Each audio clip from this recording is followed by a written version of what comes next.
Eu vi que o pessoal gostou do Lulinha da Sorte, então eu vou sortear 3 essa semana aí para os membros do Plantão Brasil. Quem não é inscrito no canal, inscreva-se. Quem não é membro, tem aqui embaixo o botão Seja Membro. Vamos falar aqui de alguém que, não sei como foi o seu dia ontem, espero que tenha sido maravilhoso, mas teve gente que teve um péssimo dia.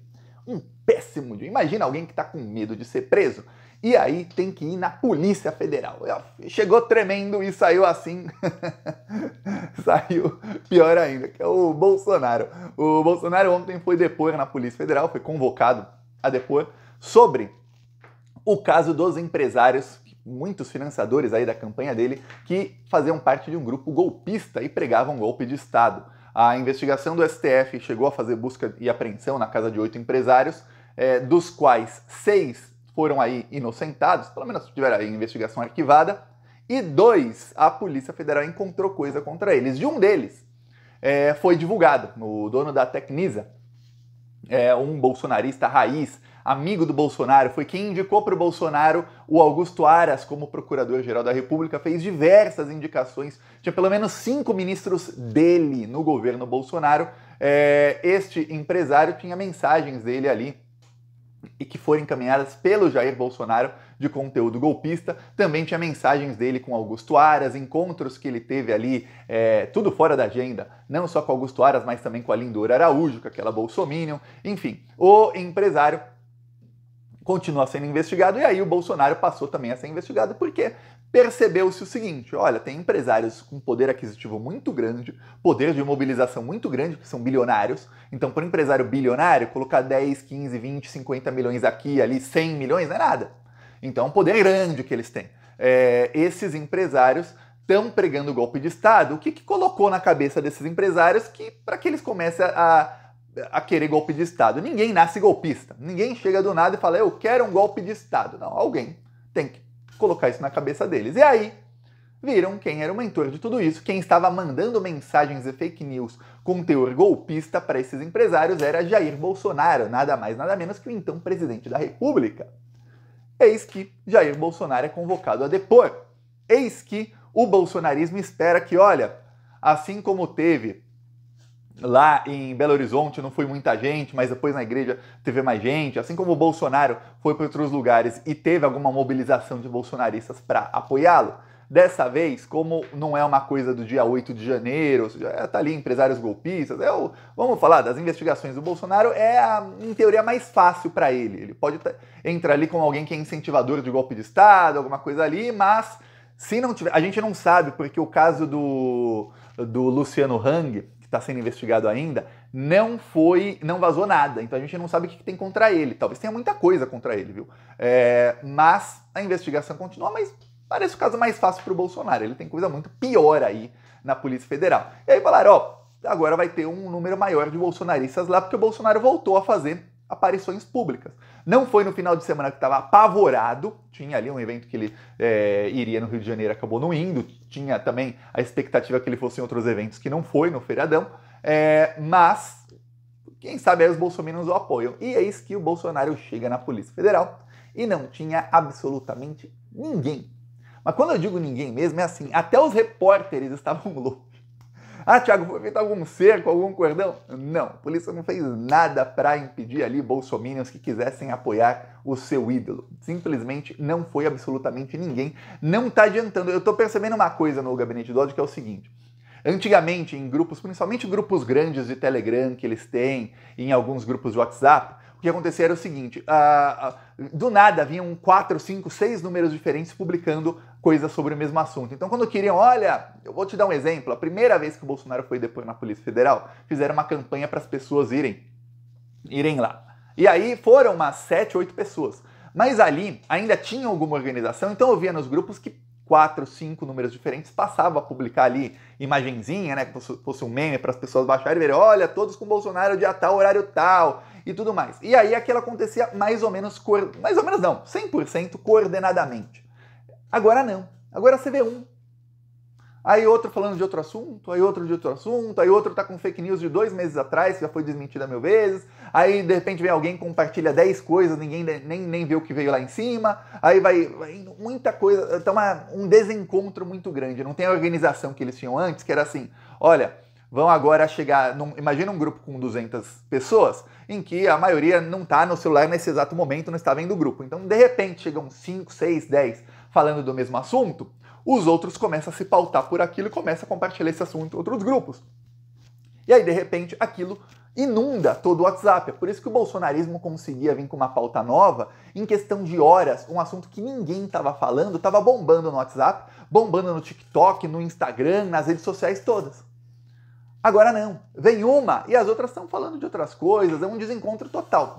Deu um problema grande na organização deles, que eu tô falando aqui nas últimas semanas, que parece que o gabinete do ódio não é mais controlado pelo bolsonarismo, e sim por outra vertente aí do fascismo no Brasil, tá cada vez mais indícios de que é isso mesmo, não estão mais como o Bolsonaro, estão esperando aí, ou estão a serviço de um novo líder fascista que a gente não sabe quem é ainda, provavelmente Tarcísio e tal, não sei. Ainda porque não começaram a promover alguém. Promovem todos eles mais ou menos.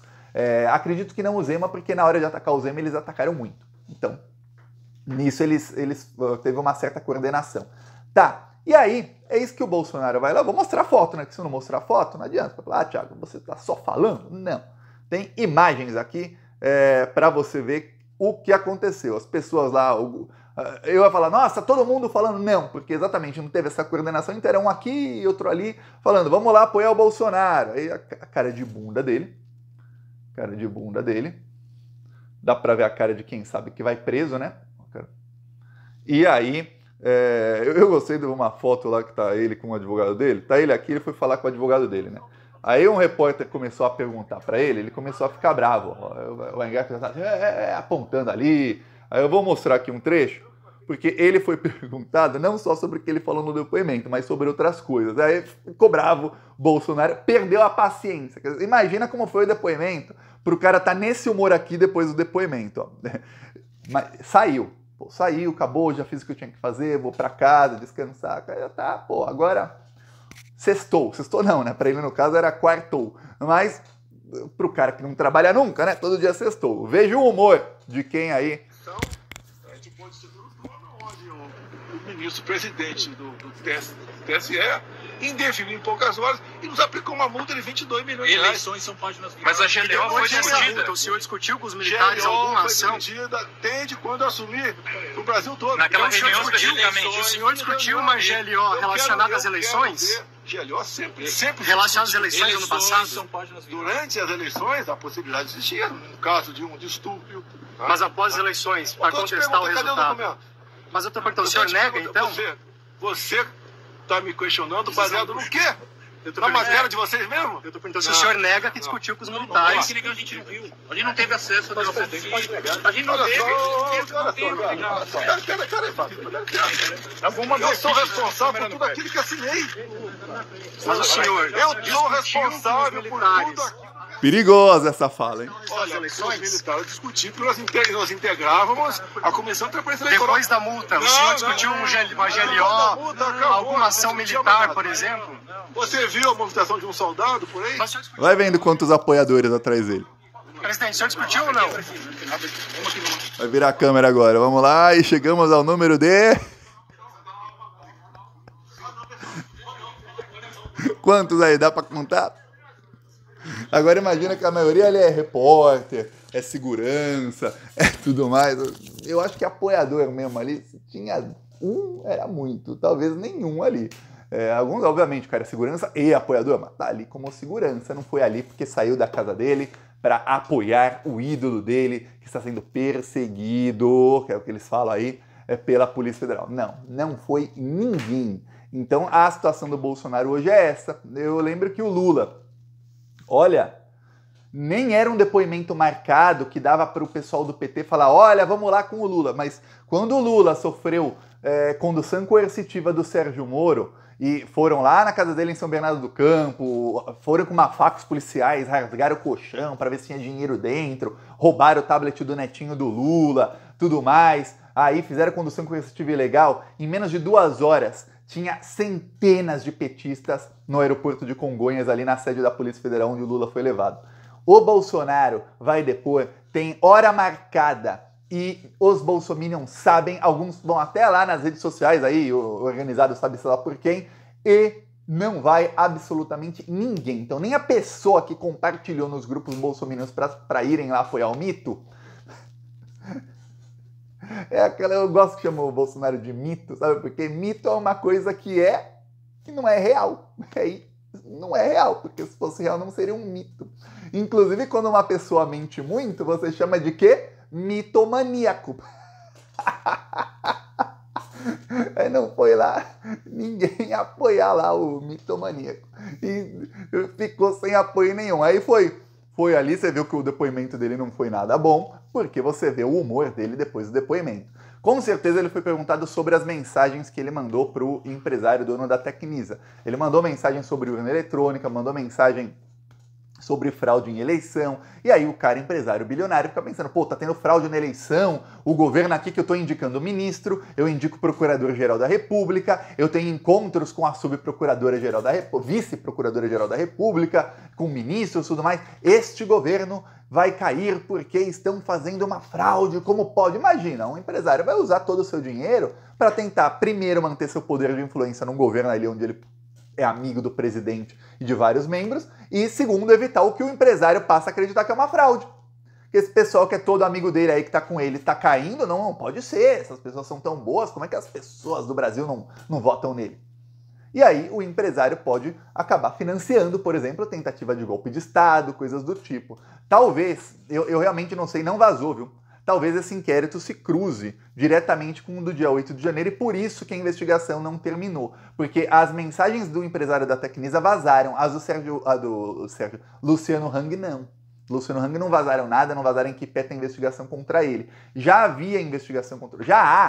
ainda há investigação contra o Luciano Hang, que é o inquérito das fake news, que o Alexandre de Moraes está só esperando o Lula trocar o Procurador-Geral da República para acabar o inquérito e oferecer as denúncias. Só que o Lula ainda não indicou o Procurador-Geral da República. O Lula está com um problema lá no Congresso, que o Davi Alcolumbre e Rodrigo Pacheco iniciaram uma revolta também contra o STF. O Davi Alcolumbre falou que não ia pautar nada enquanto o Lula não escolhesse o Procurador-Geral da República. Você fala, mas Thiago, ele nem é presidente do Senado, ele é o presidente da Comissão de Constituição e Justiça.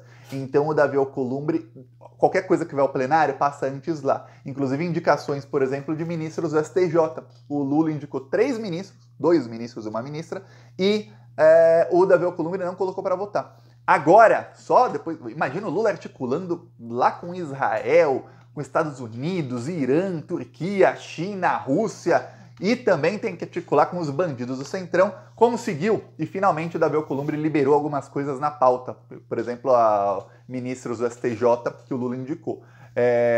Isso tudo porque ele queria influenciar na escolha do PGR. O Lula falou não. E o que se diz é que o Lula tá irritadíssimo. O Lula tá pistola com quem tá tentando mudar a indicação dele. Tá pistola mesmo. E eu tô com o Lula, viu? Tô com o Lula. Quem ficou 580 dias preso? Quem ficou 580 dias preso? Foi o Lula. Aí vem lá, Alexandre de Moraes, ótimos serviços pela democracia, excelente, muito obrigado, segurou a democracia na unha, mas na hora de votar pro Lula ser preso, ele votou a favor.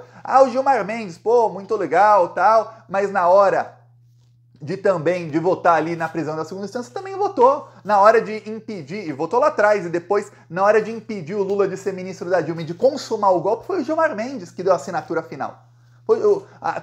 Todo mundo em Brasília diz, o golpe foi consumado não no dia do impeachment, que é o dia que todo mundo lembra. Não, o golpe foi consumado no dia que o Gilmar Mendes não deixou o Lula se tornar ministro da Dilma. Ali todo mundo em Brasília, que ainda nos bastidores falava pro Lula e pra Dilma, não, tô contigo. Eu não falo publicamente por causa da empresa, mas tô contigo. Ali todo mundo falou, esquece. Não atendiam mais ligações do Lula. Você não consegue ser ministro, você não manda mais nada nesse país. Foi ali. E aí esses caras queriam indicar um procurador-geral da República que logo depois de não ser indicado se tornou bolsominion.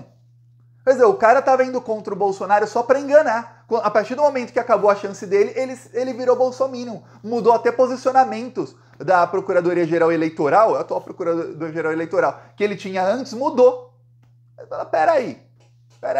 Então o Lula tá vendo, foi ele que ficou preso 580 dias sem prova, foi ele que foi sequestrado ali por esse pessoal, e todo mundo participou, alguns muito, outros pouco no conluio. Então o Lula fala, peraí, não vai vir um bandido do Centrão aqui tentar indicar a PGR, eu vou indicar quem eu confio. E o primeiro, olha, que bom que o Lula prendeu, e o primeiro...